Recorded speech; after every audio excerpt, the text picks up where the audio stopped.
এই যে ছাত্রগুলো এখানে বসে রয়েছে, আপনারা মনে করতে পারেন বাচ্চা মানুষ, এরা কি আর আপনাদের চোখে কিছু হইতে না পারে, কিন্তু আল্লাহর ফেরেশতাদের চোখে কিন্তু তারা অনেক বড় ব্যক্তি। আপনাদের পায়ের নিচে কখনো ফেরেশতাদের নূরের পর বিছায়া দিবে না, কিন্তু এই সমস্ত ছাত্রদের পায়ের নিচে যেখানেই যায় সেখানে নূরের পর পর্যন্ত বিছায়া দেয় কোরআনের সম্মানার্থে। আল্লাহর নবী সাল্লাল্লাহু আলাইহি ওয়াসাল্লাম বলেন, ইযা মাররু বিরিয়াদিল জান্নাহ, হে আমার সাহাবীরা, তোমরা যখন জান্নাতের বাগানের পাশ দিয়ে অতিক্রম করবে তখন তোমরা জান্নাতের বাগান থেকে কিছু ফলমূল নিয়ে নিও। সাহাবায়ে কেরাম জিজ্ঞেস করলেন, ক্বালু ইয়া রাসূলুল্লাহ মা রিয়াদুল জান্নাহ,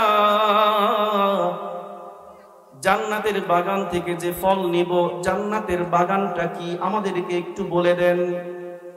আল্লাহর নবী বললেন, হিলাকুল যিকরি, যে মজলিসগুলোতে আল্লাহ তাআলার জিকির হয়, যে মজলিসগুলোতে আল্লাহ তাআলার কালাম নিয়ে কথা হয়, যে মজলিসগুলোতে কোরআন হাদিসের আলোচনা হয়, ওই মজলিসগুলাই হচ্ছে জান্নাতের বাগান। জান্নাতের বাগান থেকে এখনো যারা দূরে আছে তাদের জন্য আসলে আফসোস হচ্ছে। এমন বোকা মানুষ থাকে জান্নাতের বাগানে আসতে চায় না। এখন যদি বাস্তবে কি আপনাদের সামনে জান্নাত থাকতো তাহলে কি আপনারা আসতেন না? যাদের কানে আমার আওয়াজ পৌঁছতেছে তাদের প্রতি আমার উদাত্ত আহ্বান থাকবে, জান্নাতের বাগান মিস করবেন না। সারা বছর এই জান্নাতের বাগান থাকবে না, এখন আছে, আপনারা এখনই জান্নাতের বাগান থেকে ফলমূল সংগ্রহ করুন। কোন মুমিন ব্যক্তি এই জান্নাতের বাগান থেকে দূরে থাকতে পারে না। কোরআন এবং হাদিসের আওয়াজ যখন মুমিন ব্যক্তির কানে যায় তখন দৌড়িয়ে কোরআন এবং হাদিসের মজলিসে প্যান্ডেলে চলে আসে। কথা বলেন ঠিক কিনা? এক লোক ঘরের মধ্যে একটা সাপ দেখতে পেয়েছে, উদাহরণ দিয়ে বুঝাই। সাপ দেখতে পেয়েছে, সাপ দেখে তো চিল্লা পাল্লা শুরু করছে, আরে আমার ঘরে সাপ সাপ। ফোন দিয়ে নিয়ে আসছে ওজা এসে বিনবাসী ফুয়াইতেছে, কিন্তু সাপ তো আর গর্ত থেকে বের হয় না। সাপ যে গর্ত থেকে বের হয় না, বের না হওয়ার মেন কারণ ছিল সাপটা কিন্তু পানো সাপ, জাতি কোনো সাপ ছিল না, দোরা সাপ ছিল। কি ছিল? দোরা সাপ।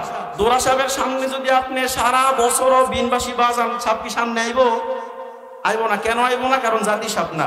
কিন্তু এই আওয়াজটা যদি, বিনবাসীর আওয়াজ যদি কোন জাতি সাপের কানে যাইতো, পানো সাপের কানে যাইতো, কোন দাঁড়াই সাপের কানে যাইতো, তাহলে দৌড়িয়ে বাঁশির যে আওয়াজ যেদিক থেকে আসতে সেদিকে দৌড়িয়ে যাইতো। কথা বলেন ঠিক কিনা?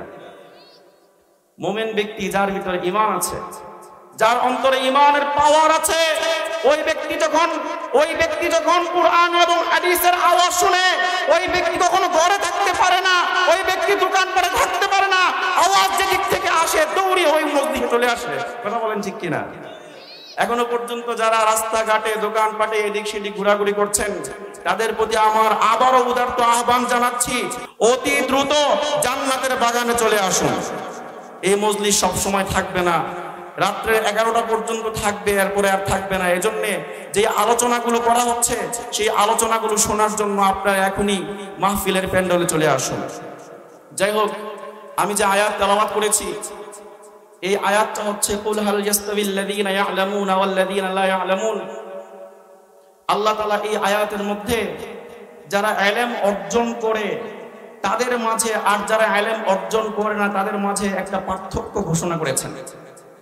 যারা ইলম অর্জন করে, আল্লাহ বলছেন হে নবী আপনি বলুন, যারা ইলম অর্জন করে আর যারা ইলম অর্জন করে না তারা কি সমান হতে পারে? আপনারা বলুন তো, সমান হতে পারে নাকি? কখনোই সমান হতে পারে না। যারা ইলম অর্জন করে তারা হচ্ছে শ্রেষ্ঠ, আর যারা ইলম অর্জন করতে পারে না তারা হচ্ছে ব্যর্থ। ইলম অর্জন করার কি ফজিলত আল্লাহর নবী সাল্লাল্লাহু আলাইহি ওয়াসাল্লাম বিভিন্ন হাদিসের মধ্যে বলে গিয়েছেন। আল্লাহর নবী সাল্লাল্লাহু আলাইহি ওয়াসাল্লাম বলেন, মান সালাকা তরিকান ইয়ালতামিসু ফীহি ইলমান সাহালাল্লাহু লাহু বিহি তরিকান ইলাল জান্নাহ। আমাদের সমাজে কোন ব্যক্তি যদি জাগতিক শিক্ষা অর্জন করে, জাগতিক শিক্ষার একটা সার্টিফিকেট পাওয়ার জন্য, মূল্যায়ন পাওয়ার জন্য একটা স্টেপে গিয়ে বসতে হয়। কথা বলেন, জাগতিক শিক্ষার একটা মূল্যায়ন পাওয়ার জন্য একটা স্টেপে, একটা পর্যায় পর্যন্ত পৌঁছতে হয়। ওই পর্যায় পর্যন্ত পৌঁছলে তখন সে মর্যাদা পায়, মূল্যায়ন পায়। যেমন এসএসসি পাস করলে ওই ব্যক্তি একটা সার্টিফিকেট পায়, এইচএসসি পাস করলে তারপরে সে একটা সার্টিফিকেট পায়, তারপরে যদি সে ডাক্তারি লাইনে পড়ে এমবিবিএস ডাক্তার হইলে সে একটা মূল্যায়ন পায়, অথবা ইঞ্জিনিয়ারিং লাইনে পড়লে ইঞ্জিনিয়ার হওয়ার পর তার একটা মূল্যায়ন থাকে। অর্থাৎ জাগতিক শিক্ষা অর্জনের জন্য, অর্জনের সময়ের পিছনে সম্মান পাওয়ার জন্য অবশ্যই একটা স্টেপ পর্যন্ত পৌঁছাইতে হয়, পর্যায় পর্যন্ত পৌঁছাইতে হয়। তারপরে আল্লাহ তাআলা তাকে একটা মূল্যায়ন দান করেন, মানুষ একটা মূল্যায়ন করে। কিন্তু কোরআনের শিক্ষার ক্ষেত্রে ভিন্ন। কোরআনের শিক্ষা অর্জন করার জন্য কোনো স্টেপে পৌঁছতে হয় না, কোনো দরজায়, কোনো পর্যায়ে পৌঁছতে হয় না। পর্যায়ে পৌঁছার আগে আল্লাহ তাআলা তাকে সম্মানিত করে দেয়। আল্লাহর নবী বলেছেন, মান সালাকা তরিকান ইয়ালতামিসু ফীহি ইলমান, যে ব্যক্তি ইলম অর্জন করার জন্য, কোরআন এবং হাদিসের জ্ঞান অর্জন করার জন্য মাত্র ঘর থেকে বের হয়, এখনো পর্যন্ত কিছু শিখে নাই, কোরআন এবং হাদিসের জ্ঞান শিখে নাই, মাত্র ঘর থেকে বের হইছে, আল্লাহর নবী বলেন ওই ব্যক্তির জন্য, ওই সন্তানটির জন্য আল্লাহ তাআলা জান্নাতের পথ সহজ করে দেয়। মাত্র একটা ছাত্র কোরআনের শিখার উদ্দেশ্য নিয়ে, নিয়ত নিয়ে ঘর থেকে বের হওয়ার সাথে সাথেই আল্লাহ তাআলা বলেন তার জন্য জান্নাতের পথ সহজ হয়ে যায়। কিন্তু জাগতিক শিক্ষা অর্জনের জন্য অবশ্যই কোনো একটা পর্যায়ে বসতে হয় না? কোনো পর্যায়ে না বসলে কি সম্মান করে? কেউ যদি 2 পাস করলো সম্মান করবে, 3 পাস করলো সম্মান করবে, 4 পাস 5 পাস করলে সম্মান করবে? করবে না, বরং কোনো একটা স্টেপে তার পৌঁছতে হবে, সার্টিফিকেট অর্জন করতে হবে। সার্টিফিকেট অর্জন করার পর তার সম্মান হয়। কিন্তু কোরআনের জ্ঞান অর্জন করার জন্য কেউ যদি ঘর থেকে বের হয়, 1ও পড়ে নাই, 2ও পড়ে নাই, 3তেও পড়ে নাই, কোরআন শুরু করে নাই, তার আগে মাত্র ঘর থেকে বের হওয়ার সাথে সাথে আল্লাহ তাআলা তার জান্নাতের পথ সহজ করে দেন। সুবহানাল্লাহ বলবেন না? শুধু তাই নয়, রাস্তা দিয়ে বের হলো, কোরআন হাদিস এখনো শিক্ষা অর্জন করে নাই, মাত্র বের হয়ে গেছে, আল্লাহ তাআলা তাকে এত সম্মান দান করেন, এত সম্মান দান করেন, তার সম্মানার্থে আল্লাহর নূরের তৈরি ফেরেশতারা তার পায়ের নিচে নূরের পাখাগুলো বিছিয়ে দেয়। আমাদের দেশে যদি কোন আমেরিকার প্রেসিডেন্ট, বর্তমানে হচ্ছে ডোনাল্ড ট্রাম্প, কে ডোনাল্ড ট্রাম্প যদি আমাদের দেশে আসে তাহলে তাকে সম্মান করবো কিনা? তাকে পুরা বাংলাদেশের প্রত্যেকটা জনগণ গিয়ে পারলে সম্মান করবে, কারণ সবচেয়ে সুপার পাওয়ার রাষ্ট্রের সুপার পাওয়ার শক্তিশালী একজন প্রধানমন্ত্রী, প্রেসিডেন্ট আমাদের বাংলাদেশে আসবে, সম্মান করবো, তাই না? সম্মানার্থে আমরা তার পায়ের নিচে লাল গালিচা বিছিয়ে দিব, তাই না? বিমান থেকে নামার পর থেকে এয়ারপোর্টের টার্মিনাল পর্যন্ত তার জন্য লাল গালিচা বিছানো হবে। আর যদি বড় জোর আরো বিছানো হয় তাহলে মেহমানখানা পর্যন্ত বিছানো হইতে পারে, তাই তো? এর চেয়ে এত বেশি বিছানো হবে না। যদি সে পুরা দেশ ঘুরে দেশের মধ্যে কি লাল গালিচা বিছানো হবে নাকি? বিছানো হবে না, শুধুমাত্র বড় জোর তার মেহমানখানা পর্যন্ত বিছানো হইতে পারে। কিন্তু আল্লাহর নবী বলেছেন, কোন ছাত্র যদি ইলম শিখার উদ্দেশ্যে মাত্র ঘর থেকে বের হয়, মাদ্রাসায় পৌঁছা পর্যন্ত যত দূর পর্যন্ত ছাত্রটা যাবে তত দূর পর্যন্ত আল্লাহর নূরের তৈরি ফেরেশতারা তার পায়ের নিচে নূরের পাখা বিছিয়ে দেয়। মর্যাদা আছে না নাই? কম না বেশি? আমরা দিতে শিখছি কতটুকু? এই যে ছাত্রগুলো এখানে বসে রয়েছে, আপনারা মনে করতে পারেন বাচ্চা মানুষ, এরা কি আর, আপনাদের চোখে কিছু হইতে না পারে, কিন্তু আল্লাহর ফেরেশতাদের চোখে কিন্তু তারা অনেক বড় ব্যক্তি। আপনাদের পায়ের নিচে কখনো ফেরেশতাদের নূরের পর বিছায়া দিবে না, কিন্তু এই সমস্ত ছাত্রদের পায়ের নিচে যেখানেই যায় সেখানে নূরের পর পর্যন্ত বিছাইয়া দেয় কোরআনের সম্মানার্থে। কার সম্মানার্থে? কোরআনের সম্মানার্থে। আল্লাহর তৈরি, আল্লাহর নূরের তৈরি ফেরেশতারা তাদের নূরের পরগুলা বিছিয়ে দেন। ওয়া ইন্নাল মালাইকাতা লাতাদউ আজনিহাতাহা লিদান লিতালিবিল ইলম। আল্লাহর নবী বলেছেন ফেরেশতারা তাদের পাখাগুলো বিছিয়ে দেন ছাত্রদের সম্মানার্থে, ছাত্রদেরকে সন্তুষ্ট করার জন্য। এখন যদি আপনারা আমরা সবাই মিলে একটা গাড়িতে উঠি, কিসে উঠলাম? গাড়িতে উঠলাম, ওই গাড়িতে একজন ছাত্র উঠছে, তার মানে হইল পুরা গাড়ির নিচে ফেরেশতারা নূরের পাখা বিছিয়ে দিয়েছে। ছাত্রের সম্মানার্থে পুরা গাড়ির নিচেই কি নূরের পাখা। এটা আল্লাহর নবীর হাদিস অনুযায়ী বললাম।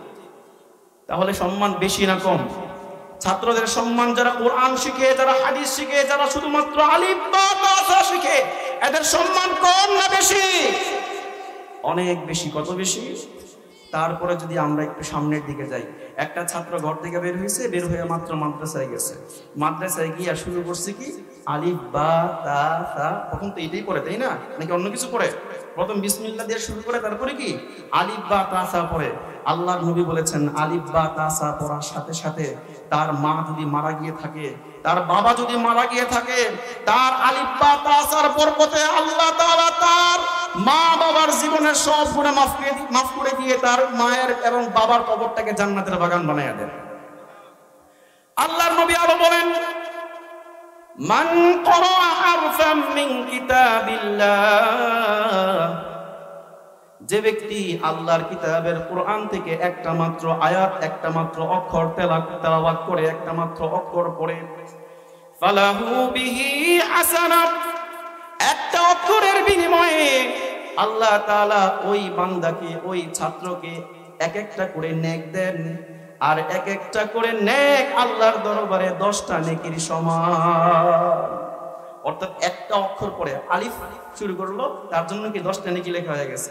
বা শুরু করলো, 10টা নেকি লেখা হয়ে গেছে। তা পড়লো, 10টা নেকি লেখা হয়ে গেছে।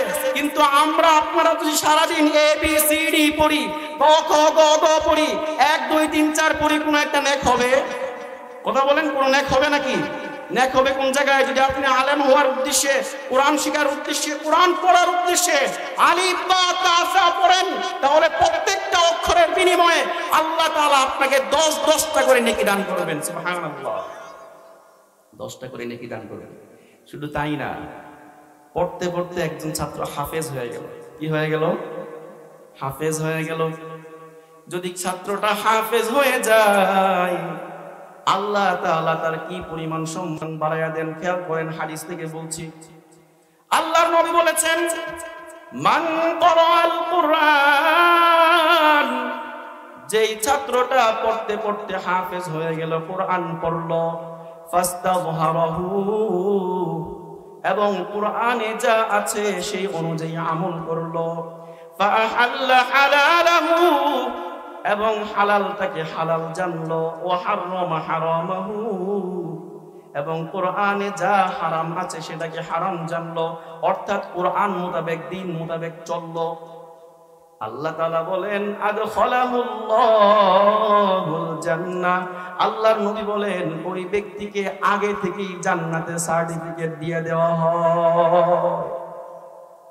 আল্লাহর নবী বলেছেন আদখালা ফেলে মাজির ব্যবহার করা হয়েছে, অতীতবাচক শব্দ। অর্থাৎ তার মৃত্যুর পূর্বেই তার জন্য জান্নাতের সার্টিফিকেট রেডি হয়ে যায়। এমন কোন ব্যক্তি আছে নাকি, এমন কোন প্রধানমন্ত্রী আছে নাকি যার জন্য জান্নাত রেডি? যদিও আমরা ঠেল্লা জান্নাতে পাঠাই, বুঝেন নাই? যদিও আমরা স্বৈরাচারী শাসককেও ঠেল্লা জান্নাতে পাঠাই দেই, এমন বক্তা আছে না নাই? আমাদের বাংলাদেশে কি এমন বক্তা নাই যারা প্রধানমন্ত্রী, এমনকি স্বৈরাচার 16 বছর পর্যন্ত মানুষের উপর নির্যাতন করেছে, এমন শাসককে জান্নাতি বলার লোক আছে না নাই? কিন্তু এরা কি জান্নাতি নাকি প্রকৃত হাফেজ এবং কোরআন অনুযায়ী যারা আমল করছে তারা জান্নাতি? আল্লাহ নবী বলতেছেন আদখালাহুল্লাহু জান্নাহ, যারা কোরআন পড়বে এবং কোরআন অনুযায়ী আমল করবে আল্লাহ তাআলা এদেরকে জান্নাতের সার্টিফিকেট দিয়ে দেবে। আল্লাহর নবী আরো বলেন, শুধুমাত্র নিজে জান্নাতে যাবে তা তো হবে না।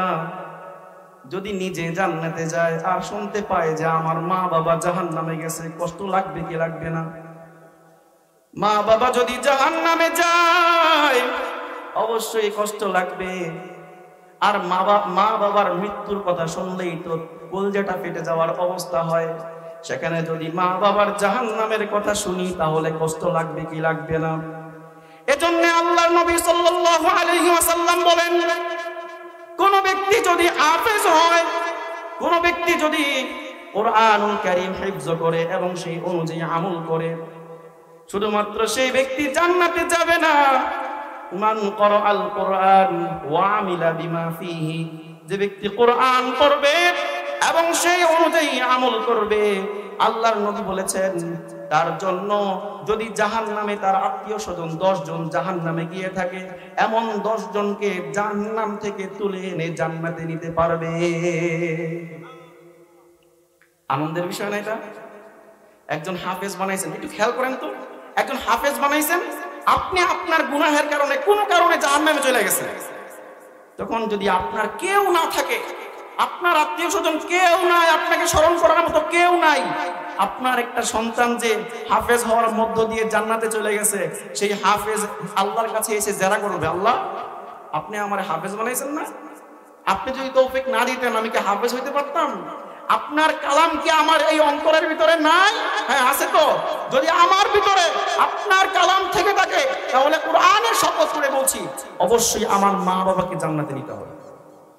তখন আল্লাহ বলবেন, ঠিক আছে ঠিক আছে আমার বান্দা, ঠিক আছে হাফেজ, তোর মাধ্যমে যেহেতু আমি কোরআনকে হেফাজত করেছিলাম, আল্লাহ বলছেন আমি কোরআনের হেফাজতের দায়িত্ব নিলাম। দায়িত্ব নিয়েছেন কে? কোরআনের হেফাজতের দায়িত্ব নিয়েছেন কে? ইন্না নাহনু নাযালনা যিকরা ওয়া ইন্না লাহু লাহাফিজুন। আল্লাহ তাআলা বলেন আমি কোরআন নাজিল করেছি। কোরআন নাজিল করেছেন কে? আমি কোরআন নাজিল করেছি, আর এই কোরআনের হেফাজতের দায়িত্বটাও আমি নিলাম। যেহেতু কোরআন হেফাজতের দায়িত্ব আল্লাহ নিয়েছেন, আর এই হেফাজতের মাধ্যম বানিয়েছেন হাফেজদেরকে, হাফেজদের মাধ্যমে আল্লাহ হেফাজত করেছেন, ঠিক কিনা? আফ্রিকার কঙ্গো একটা রাষ্ট্র আছে না, নাম শুনছেন না? এই কঙ্গো রাষ্ট্রে প্রত্যেক 3 জনের একজন হাফেজ। সুবহানাল্লাহ বলবেন না? প্রত্যেক 3 জনের একজন হাফেজ। এই 3 জনের একজন হাফেজ, এর মধ্য দিয়ে আল্লাহ তাআলা কোরআনকে বাকি রাখছেন, কোরআনকে হেফাজত করছেন। অর্থাৎ বান্দাদের মাধ্যমে, হাফেজদের মাধ্যমে আল্লাহ তাআলা কোরআনকে দুনিয়ার বুকে বাকি রাখছেন এবং দুনিয়ার বুকে চালু রাখছেন, হেফাজত করছেন।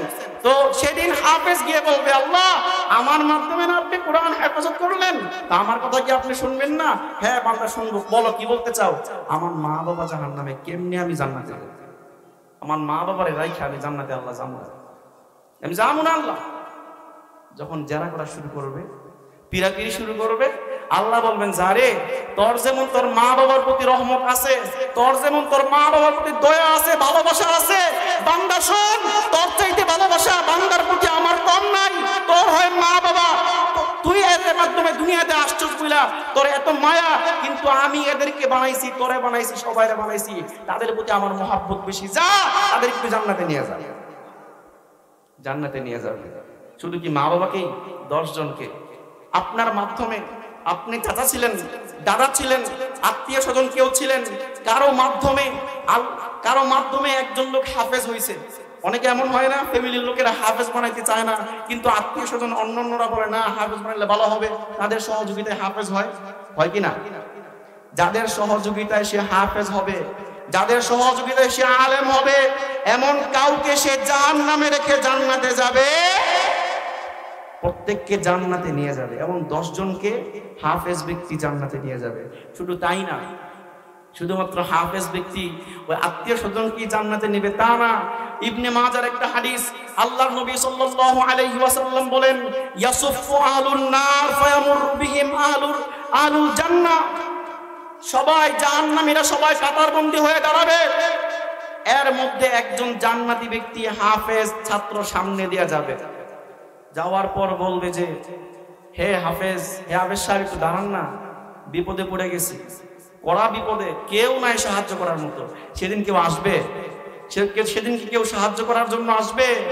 আপনি যাদের জন্য টাকা খরচ করছেন, যাদের জন্য আপনি ডান হাতে বাম হাতে টাকা উপার্জন করছেন, যেই সন্তানদের জন্য, সেই সন্তানরা কি আপনার কোনো কাজে আসবে? আল্লাহ তাআলা বলেন ইয়াউমা ইয়াফিরুল মারউ মিন আখিহি, সেদিন এক ভাই আরেক ভাই থেকে পলায়ন করবে।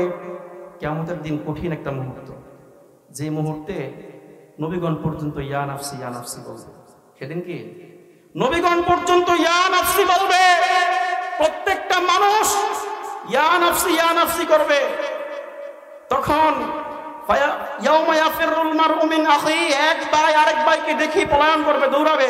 কারণ যদি সে আমার কাছে কোনো নেক চেয়ে বসে, আরে যেই ভাইয়ের জন্য আপনি এত কিছু করলেন, সেই ভাই আপনাকে দেখে পলায়ন করলো। যেই মায়ের জন্য এত কিছু করলেন, ওয়াসাইবাতিহি ওয়া বানি, আপনি স্ত্রীর কাছে যাবেন, হে আমার স্ত্রী খুব বিপদে আছি, এই বিপদ থেকে বাঁচার উপায় নাই, একটা নেক দরকার, আমাকে একটা নেক দাও না। তখন স্ত্রী বলবে আমার তো কোনো বিয়েই হয় নাই। আপনি কার কাছে আসছেন? আপনি রং নাম্বার ডায়াল করছেন, এখানে না, আমার কোনো বিয়েই হয় নাই। স্ত্রী বলবে কি আমার কোনো বিয়ে হয় না? আপনার স্ত্রী আপনাকে অস্বীকার করে বসবে, আপনার সন্তান আপনাকে অস্বীকার করবে, আপনার পাড়াপড়শি যারা আছে, এমনকি আপনার বন্ধু বান্ধব, প্রাণের বন্ধু, এরাও আপনার শত্রু হয়ে যাবে। আমার কথা না, আল্লাহর কথা। আল্লাহ তাআলা বলেন আল আখিল্লাউ ইয়াওমাইযিন বা'দুহুম লিবা'দিন আদুউন ইল্লাল মুত্তাকিন। কাল কিয়ামতের ময়দানে এক বন্ধু অপর বন্ধুর শত্রু হয়ে যাবে, কেউ কারো সাহায্যার্থে এগিয়ে আসবে না। এমন এক মুহূর্তে যখন জাহান্নামীরা জাহান্নামের কাতারবন্দী হয়ে দাঁড়াবে, একজন জান্নাতি ব্যক্তি হাফেজ ব্যক্তি সামনে দিয়ে অতিক্রম করবে। হাফেজ ব্যক্তিকে দেখে বলবে যে হাফেজ সাহেব একটু দাঁড়ান, আমার তো কোনো উপায় নাই, আমার তো কোনো সাহায্যকারী নাই, আমি আপনাকে এক ঢোক পানি পান করিয়েছিলাম, মনে আছেনি? হাফেজ সাহেবকে বলবে আমি আপনাকে দুনিয়ায় থাকা অবস্থায় এক ঢোক পানি পান করিয়েছিলাম, আপনার মনে আছেনি?